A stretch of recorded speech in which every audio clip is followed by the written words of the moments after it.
Philly takes Game 4 despite the absence of showering confetti tonight as the series shifts back to the Garden for Wednesday night.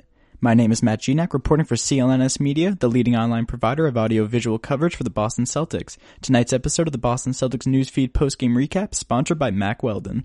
The folks at Mack Weldon were sick and tired of walking into department stores and trying to buy socks, underwear, undershirts, and not getting consistent results, so they started their own company. Called the Apple of Underwear by the Huffington Post, Mack Weldon attire is better than what you're wearing right now, so what are you waiting for? Log on to MackWeldon.com today and use our promo code CLNS for 20% off your first order. Again, that's 20% off your first order on MackWeldon.com just by entering our promo code CLNS at checkout. The Boston Celtics lost to the Philadelphia 76ers Monday night at the Wells Fargo Center 103-92.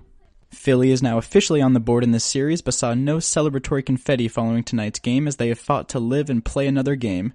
That time will come in less than 48 hours as the series shifts right back to Boston on Wednesday night. Tonight, however, the 76ers controlled the game for the first time since stretches in Game 2 as Boston was turning the ball over and Philly ravaged the paint. Sixers head coach Brett Brown had to change course some way to save his season, and he countered Brad Stevens tonight by placing TJ McConnell into the starting lineup and throughout the game to attack. The substitution worked again as it had briefly in Game 3 before Brown went back to his struggling rookie and Ben Simmons down the stretch in the overtime loss. Tonight, probable Rookie of the Year Ben Simmons found his touch more than he has all series. Simmons finished the night with 19 points and 13 rebounds. The Celtics have had answers for Simmons throughout the series, though. Throw multiple big and fast bodies at him and maintain a core of Marcus Morris, Al Horford, and Semi Ojeleye to slow him down. On the other hand, TJ McConnell has found cracks and seams in the league's best defense to exploit over and over. McConnell finished his long night after 39 minutes of action, 6 more than Simmons saw. TJ also dropped in 19 points of his own on an incredibly efficient 8 of 11 from the field. McConnell scored 19 with 7 assists and ended the night with a plus 18, 13 points higher than Simmons ended the night with.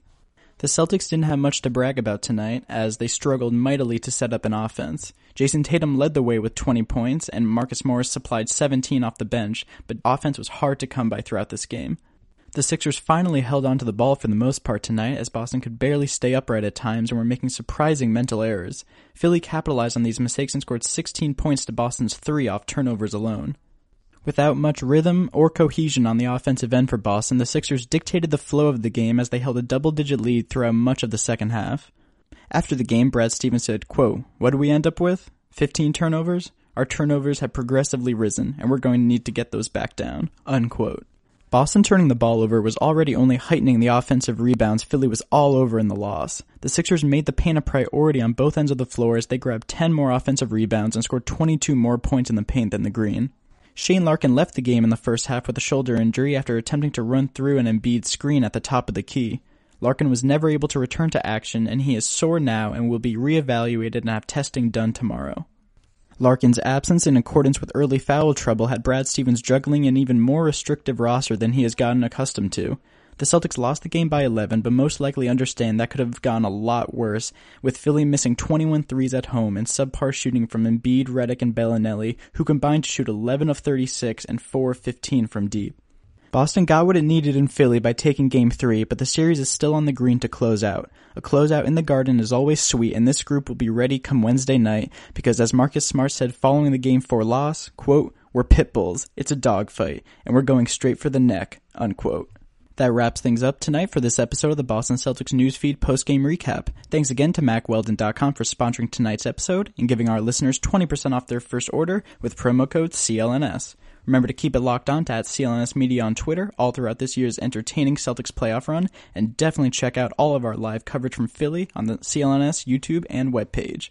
Be sure to, as always, subscribe to the Celtics newsfeed on both iTunes and Stitcher, as well as the CLNS Media Network mobile podcast app. Until next time, this has been Matt Genak with the Boston Celtics newsfeed postgame recap.